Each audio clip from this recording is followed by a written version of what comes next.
All right, welcome to Business Uncensored. This is your real look at industry and real look at business. I always wanted to blaze a trail of doing things my own way, and this is my show to that. And I have people on that are willing to talk about their industry, maybe not in the best light, and be honest and truthful about their industry. And today I have a good friend of mine, David Sliman. I get to set on his podcast every show, save one. I've got to set in. This guy knows his shit. And he's built his whole company and profession in the sales and CEO realm. And so today we're going to talk about that. We're going to talk about the ups and downs, the truths about sales. So welcome to the show.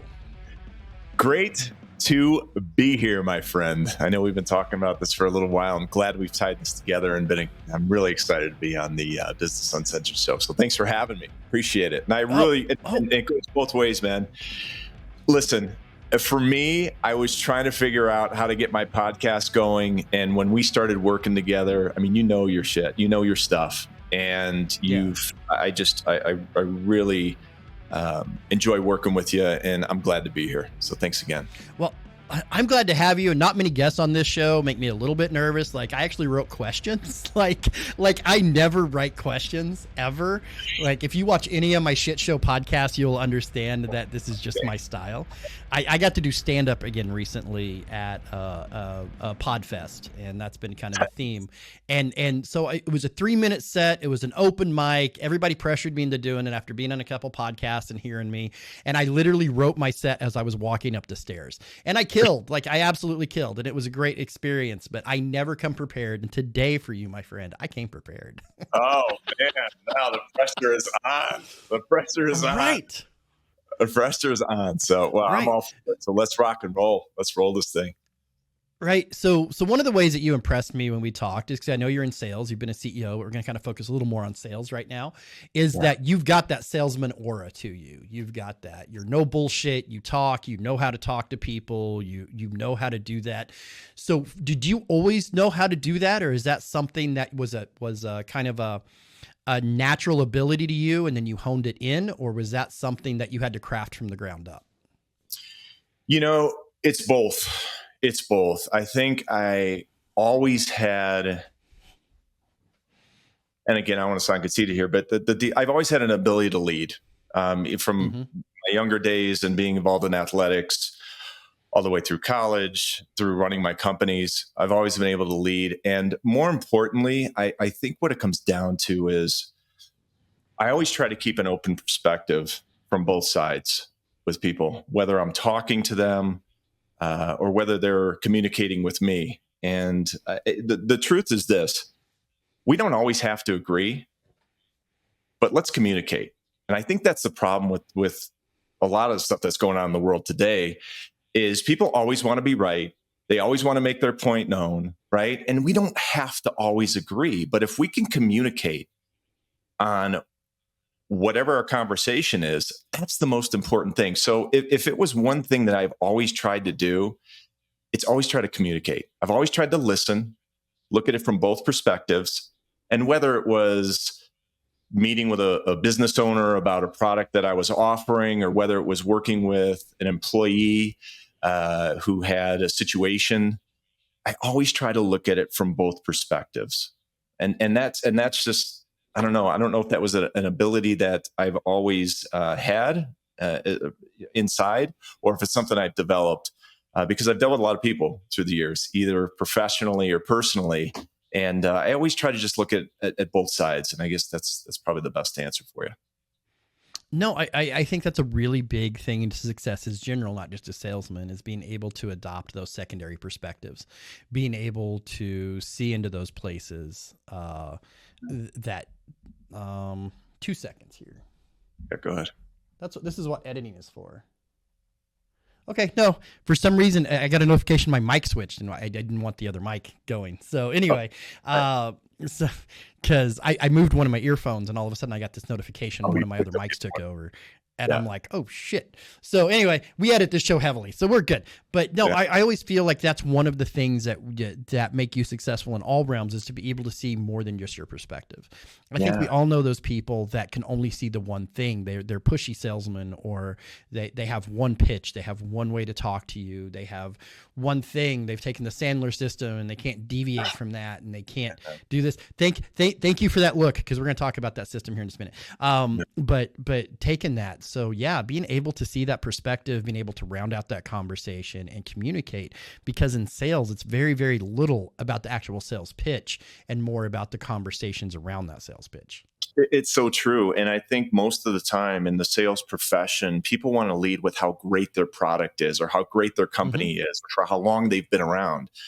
But what they really don't lead with when they're talking to somebody, whether it's on an elevator for the first time, or if they're in a room of 500 people, they never really speak to their audience in a way that leads with challenges.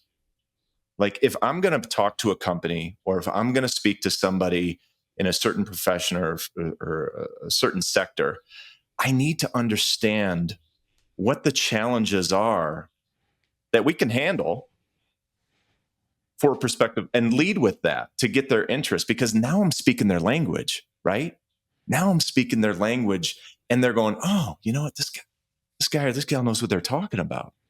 But when you just start blabbing about your company, or blabbing about your products, or what you can do and all that kind of stuff, it turns people off, because you're not speaking their language, or speaking to them in a way that is building value, or an understanding of what they do. And I think that's one big perspective that we always train on, and I always impress upon professionals, is understand who you're speaking to, and understand what their challenges are, because you're going to get a lot further, and know that you can help. I mean, that's the biggest thing too, is understanding that you can help them. Because if you're speaking their challenges, you can't help them, while you're wasting their time. And you can't shoehorn your product in there, because a lot of people just care about selling it. So they'll spend more time trying to convince that person they can use their product than actually just recognizing, like, yeah, that's not for that this person is not a fit. They're gonna be a pain in the ass client, because it's not gonna fit, and it's not gonna be this, and it's not gonna be that. But I want my sales numbers, right? I want those. So I'm gonna do what I can to convince you to take this. And that is like the worst thing I've seen salespeople do. It's so true. And they just want to write the deal. And whether they're getting pressured from, maybe their sales a bit slow, or whatever it is, but realistically, if you can't help, then get your butt out of there. I mean, that's just what it comes down to. Yeah. I mentioned the Sandler system. So if anybody out there in the sales know, and that was the thing that turned me against sales, is that I had a boss that forced this on us. No, read this, listen to this, do this. And I walked away. And if you use that and you use it well, that's great.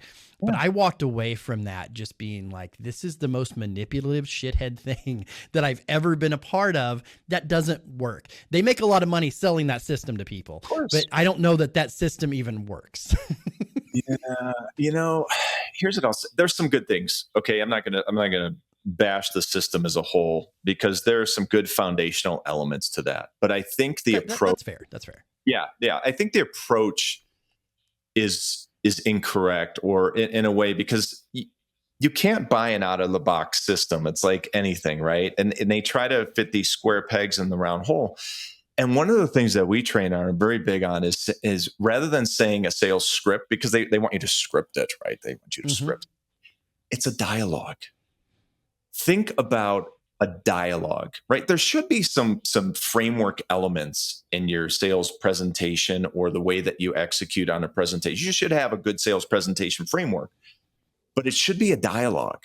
It should be really geared around making sure that you're having open communication, and you can dodge and move and shift in some respects. Because if you don't, if you're in this box, you're not going to really be able to pivot at all, right? You're not going to be able to, and it goes back to what we said earlier, you're not going to be able to communicate. You're going to have a tough time doing it. So I think there's some good aspects to it. Don't get me wrong, but you can't put it in one company here in this box, and then go to another company here in another box and expect it to work. as well. You have to get into the nuts and bolts of the company. You have to understand what their positioning is. You have to understand their current dialogue and then line it up with a framework that will work for them and then make it executable. Because again, you get too complicated, people are thinking too much. They're not really trying to connect with their prospect. What they're doing is thinking about what they're going to say next, or what did Sandler thing say? And then Right. oh, right, and that's that in the box you were talking about versus letting people attract to things that work for them. Because listen, this is the other thing I notice a lot. I'm sorry I'm going off on this stuff, but I love it. This No, is that's what this show is for. yeah, this is my world. I work with some great CEOs, and they're great sales professionals, right? But what they sometimes they don't understand is that they're not these sales professionals are not them, right? And they didn't learn the same way that they did. So what it comes down to is everybody's human, and there are certain elements in your training that people will take to, and there's other things that people won't. I always say this when I train people. I say, listen, there's things that I'm going to bring up that you're going to go, yeah, you know what? I used to do that. I'm going to start doing that again. That's great. And then there's other things that people will hear me say that they're going to go, you know what? That's just not going to work for me, man. That's not my style. And then there's a third piece of this where people are going to go, you know what? That sounds pretty interesting. I'm going to give that a shot, take some reps on it and see if it'll work for me. I mean, that's what I want people taking from trainings that we put on or when we work with companies to have that perspective, because we're not all the same. You're not, and that's and like I said with the Sandler system, a couple of the things in there that really struck me was they're like, walk the wrong way and then correct yourself and walk back to make you look not as smart as what they think you are, because people like to buy from people dumber than them, and these types of things. I'm like, God, what the fuck, really? Like, who is going to do this? Like, those were literal instructions. If you've ever sat through the whole process, those were instructions. Purposefully be wrong, be less than, stutter, blah, blah, blah, blah. Because then if they think you're dumb, they think they're getting one over on you by pointing out products and stuff. And like, how inauthentic is that?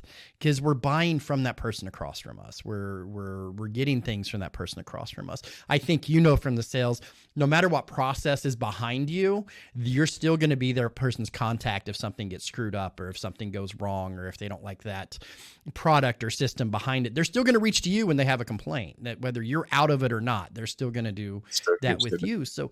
So when you build up that process and you build up that relationship, which is what you're doing, but you do it at a state of just manipulation or whatever, I feel like that is a thing in sales that really turned me off from ever being fully in sales, is because I just couldn't stand the sales supervisors that forced us into doing that. Yeah. Listen, I want to preference this because sales is an art. It is. I mean, Absolutely. It really is an art form, and it's like anything. You have to study, you have to put the work in, and you really need to hone your craft. There are a lot of great techniques out there, and using them genuinely, right? I think, but these out of the box things sometimes can be a little bit shallow, as we would want to call it, right? But I think, you know, if you're a professional right now, a sales professional, or if you are somebody who, let's say, is thinking about getting into sales, right? I think one of the biggest things that you want to do is good information in, good information out, right? Study the read sales books, read the like this, listen to podcasts, you know, do things to expose you to, because again, 80% of it might be shit, but if you can pull one thing or two things from a book or a podcast, or it may speak to you, right? It's something that you're comfortable doing, but 80% of it might not be what works for you. So I think if there's one thing that I would recommend as a sales professional, if you're thinking about getting into it, or if you're currently a professional and you want to elevate your game, you know, make sure you're putting good information in and good information out, and exposing yourself to as much as you can outside the times of when you're working, or even when you're working. Be aware. Have some self-awareness. That's the big one. Have some self-awareness about what you're doing. And there was this changed my career years ago. Okay. I want to preference the story. Okay. And I have this, let me see if I have it here. What is this? Here it is. Okay. Do you remember these little cassette tapes? Yes, absolutely. You had the little take your notes in, do the record. Yeah. Okay, good. All right. This dates me. Tell you how long, 25 years. Tape that I put on my mantle.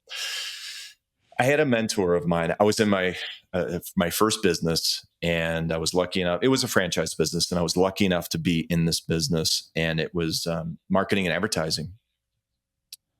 So I was dealing with a lot of business owners and going in, giving presentations, educating them on our products and building value and all that good stuff. So I was very early into my career. And this is a pivotal moment for me.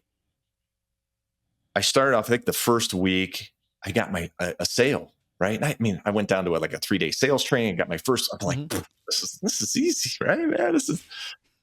I went like 4 weeks. That's my business now. I put, I'm vested. I went 4 weeks without a sale.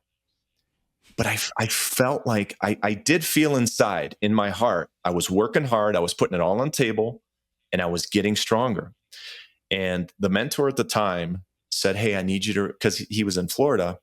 He said, I need you to record. I want to hear what you're saying. I want you to record one of your presentations. So I ended up recording like 4 or 5 presentations. And I remember with that tape, you pop it in, I would put it in my little deck there, or my little, my leather folder, and I'm recording, and this person doesn't know. And so I recorded them. I didn't have the balls to listen to them. I was like, oh man, I can't listen to this. So I sent it down to my mentor, and he gets them a few days later, and he calls me and he goes, Dave, do you know what you're doing? I said, no, I don't really know what I'm doing. I don't know what the hell I'm doing. No, he said, you know what you're doing? I said, no. He goes, your discovery step's great. Your presentation is great. And then when you get to price, the air just flows out of you. Your confidence just drops. Because at that time, it was my first job. Okay. And I mean, I'm not saying $300 or $400 a month isn't a lot of money, but for me at that time in my life, when I had $1,000 in the bank and I needed to make money and I needed to grow a business, that was a huge amount of money for me. And I was intimidated on price. So for me to ask for money from somebody at that point, I was very intimidated. He sent the video or the recording back to me. I listened to it and I went, oh my God, this is what I'm doing. It changed everything for me. It changed everything. I mean, from that, now I went to price. I was like, well, you can't afford not to do this, right? It was like that kind of attitude I had at that point. But if I wouldn't have done, and I've asked people in my years of doing this for 20 years, I can tell you that probably 5% of the people that I've asked to record themselves and send it to me and I'll listen have done it. Like of the 100% of people I've trained, probably 5 to 10% of the people have done it. And when they do it, they will not make steps in their progress. They will make leaps in their progress. Of course. And it's hard. It sucks. It sucks to go back and listen sometimes to yourself and you go, did I really say that? Or you know what I mean? I missed that window. Right. And I'm like, did I say that? Well, but it's like in my... It was a game changer for me, and it changed the total direction of my career by doing that. No, I get it. And that's kind of the same thing when I got back into podcasting and did this. Yeah. This is all public fucking record, right? I get to look at myself, my hair's shitty, my lighting's off, my this is off, my whatever, right? So it is hard. It is absolutely brutal to go back and look at yourself. I remember when we first started doing your podcast, you're like, I got to fix this. I got to do that. I got to do this, right? It's brutal, but it does help. It does put you in a position to be better if you can get rid of, okay, your hair's fine. You're just going to look that way. Your lighting is better than 99% of people's. So let's talk about how you approach. Let's talk about how you ask questions. Let's talk about how you interact. Let's talk about where could that be better? Where could that? And you're exactly right. In sales, once you have that feedback, because most things we just speak into the ethos and on to the next thing, and we do that off of the results we get. We got a sale, great. He didn't sell, then that's bad. But that might not be the case. It might be a thing of, changing your inflections, changing your process, tightening up your presentation, knowing where to cut off. Anything. And back when I was doing sales, I did the same thing. I recorded myself a couple times, and it was one of those game changers that just made it better. Just makes it better. And it's hard to do, but I promise you, if you take that leap, and listen, we have technology today. I don't have to pull up a little tape and a recorder and drop it in. We got all these things here, these phones that make it easy. And I mean, the government's recording us too. You can just message them. Right. I know. I'll say something here, and then we'll be talking about it. I'll probably get some Google drop-ins that say sales and marketing or something right here. But no, I really, it was a game-changing moment for me, and it, like I said earlier, it just changed the direction of my career as a whole. So that's your self-awareness. Absolutely. So my next question would be this, and it's kind of a two-part. How important is it to sell something that you believe in, number one, and number two, can you sell something you don't believe in as long as you know how it works? Man, the first question, you got to believe in what you're selling. You just do. If you're just taking a job just to sell and get a paycheck, and it's not going to last. I've seen it. I've seen it done. I really think it's like sales 101 right there. If you believe in the product that you can, and it goes back to what I said earlier, this is all circle. Yeah. Can you help? Can you really help somebody, a business owner, a person, whether it's B2B, B2C, can you help them? Because if you don't believe in your product, then you really don't believe you can help them, and you're not going to be successful. You just won't. You're going to have a tough time getting appointments.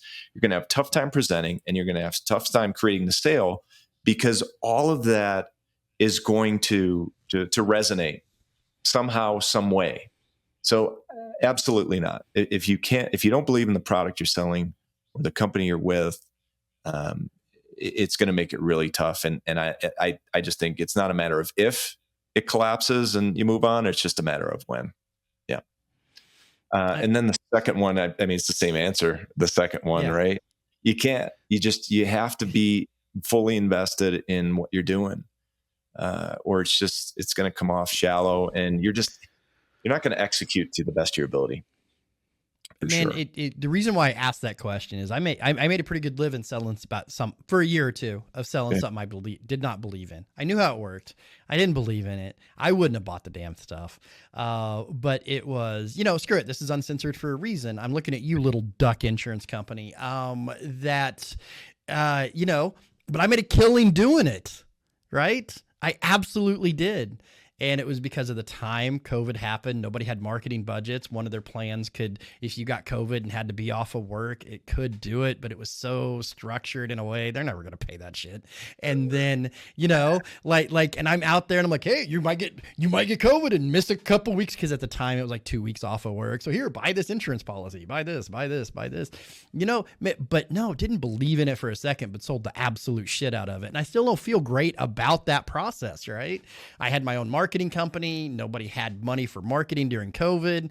A friend of mine sold insurance, said, hey, you'd be great at this. Over the weekend, I studied for an insurance test. It's not that hard. And went and got my insurance license on Monday. And then by Thursday, I'm one of their agents and cleaned up. Right? It's cleaned up, yeah, right? Yeah, quick. Yeah. But I didn't believe in it. I still don't believe in it. Yeah. So let me ask you this question. Was there a time in the beginning where you did believe in it? Or was it like, all the stuff I've learned right now, I don't believe in it? Because what happens sometimes is there's a progression of time where you're like, the more you know, the more you're under the hood, the more you're learning about the process, the more you go, oh, this is not right. This is BS. No. And I'll tell you why. Because because when I was doing comedy, I came from what I call the Church of Carlin. George Carlin was my end all be all. Studied everything that he did. Most of these books behind me are Carlin books. They're not business books. They're Carlin books. And it caught me to question everything. So I remember that when I was reading it, and they give you these pamphlets, that are salesy pamphlets, that the first 5 pages in it show you like, I can ride a bike again. Look at me. I got this. Like, my dad's got his arm chopped off and now we're millionaires. And then you go to the back of the book and start reading the terms and conditions. You start reading the fine print. Yeah. And I'm like, man, they're going to make this impossible to claim. Like, I'm just reading this going, they are going to make this hell on earth. Because that's what insurance does, right? Is they make it hard to claim. They make it hard to do whatever. Yeah. And then like they're structuring it, but then from the top, and here's why I didn't believe in it. And kind of our next thing about sleazy sales is I want to finish up with that, is that we would have these meetings. I'm supposed to be 1099. They can't tell me where to be, when to be, how to be. I'm 1099, right? I know the law, but they're like, hey, we got meeting. And more COVID started ramping up. The more we started having meetings of how to sell our products, because everyone's scared of COVID. It wasn't a thing, and it wasn't whatever. And then I seen the like head and the DSCs and the whatever just keep getting more and more money, driving bigger Lexuses, driving whatever. And then they would use that shotgun approach of bringing a ton of people in that are never going to make it, kind of like real estate agents. Yeah. A ton of people in because they all get like 10 cents a sale. So if you got 100 rubes out selling, that guy doesn't care, right? So the whole process to me just turned me off, and you know exactly the type I'm talking about. Mm-hmm. So how do you so this is a customer facing. I'm a guy, and somebody's trying to sell me something. How do I tell it's a sleazy sales tactic? Well, first off, I recommend anybody who's looking at purchasing something or investing in something. One is do your research on the company. Right? Do your research on the product, check out reviews online, all that kind of stuff. What I always like to do is go right to it early in the process. But hey, can you give me some references of companies that you've worked with like mine that have had great success?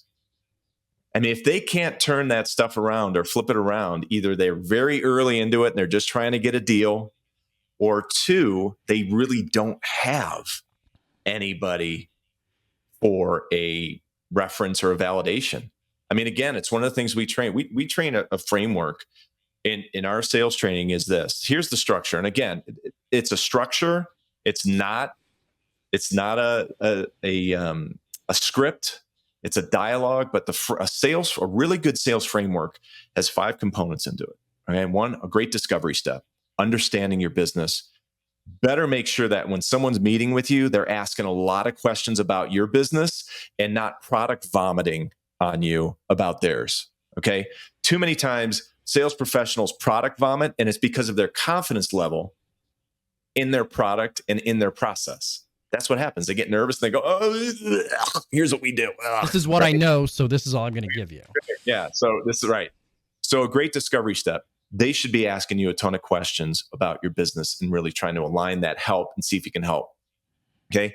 The second step, once you've got the discovery down, is a great demo, to be able just to demo the product, whatever you're representing, to be able to explain it. And from that discovery step, fit in where you can help them. Because in the discovery step, you're going to find out what their challenges are. And then in the demo process, you're going to give some broad strokes and in and outs about the product, and then also try to align some things that really can help them. Okay. Again, you're not selling, you're trying to figure out solutions and just some ideas. And then the third step is differentiators. What the heck makes your company different? Why are you different why is the duck different than the lizard? I don't know, or whatever it is, right? I mean, why is your company different? And what separates you from the competition, and why can you help? Okay, again, it keeps going back to help. And then the fourth step is validation. There better be some validators there. You've got people who've used your program that either aligned with this prospect's industry or something that speaks to the validation of your product and why you can help. And then the last is really going to proposal and close.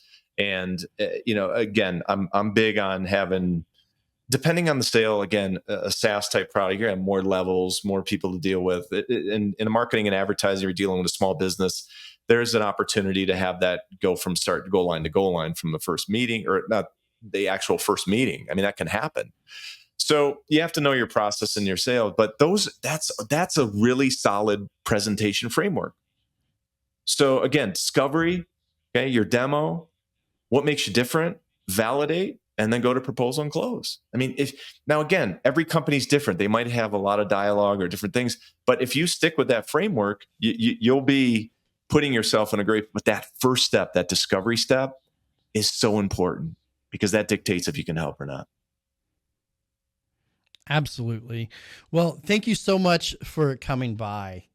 This has been one of my favorite shows that I've recorded of this so far, because sales is just, it's one of those things that you could talk about for hours. Oh Like, man. not just just the good, the bad, the ugly. So hopefully we get to do this more and more, because this show isn't about just rotating guests. Show is about finding things, finding information, and talking truthfully about industry. And you're definitely an expert in your industry. So I thank you so much for coming on the show, and tell all of our good, fine friends out in Uncensored Land how to find you. Well, you could find me on LinkedIn. David Sliman on LinkedIn, or you can check out my website, or our website. It's salesproformance.com. That's PRO. That's salesproformance.com. And check out the site, and you can ping me up through there as well. So I've really enjoyed this, Ryan. It's been excellent time. I'd love to do it again. There's so much to unpack and so much. Absolutely. Yeah, I can't believe that we've flown 30 minutes, right? It's crazy. Oh, it's man, I know. And I'll have you back because I like the way you answer questions. They're truthful, they're honest. But for everybody out in Uncensored Land, you can find us both at smallbusinessdelivered.com. That's where we house all of our podcasts. He's part of the Small Business Delivered Network. You can also go check out Sales Proformance YouTube channel. He's on there. So if you want podcast of your own and you don't know how to do that, it'll be effective for your business, you don't know exactly how to go through those steps and do it, that's what Titan Media Works is for. Titan Media Works, we're an out-of-the-box podcast solution.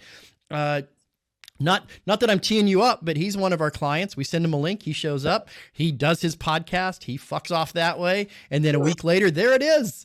And it's good quality, high quality. I haven't heard any complaints yet. So no, I'm going to plug it. Made the process so easy. I love doing it. And, the funny story on my side is, I was going to have one of my family members do my podcast, and he's done movies, and I love him. My brother-in-law, I love him to death. And then we got into it, and the lighting was wrong, and but you made it just so easy to get it rocking and rolling. And I appreciate the work you've done. And thanks for having me on the show. Oh, absolutely. Yeah, sure. All right. This is it for Business Uncensored. Catch us on Small Business Delivered and where podcasts are sold or given away or free or on a bathroom wall. Wherever we can figure out to put this, it'll be there. Thanks, everybody. Thanks again.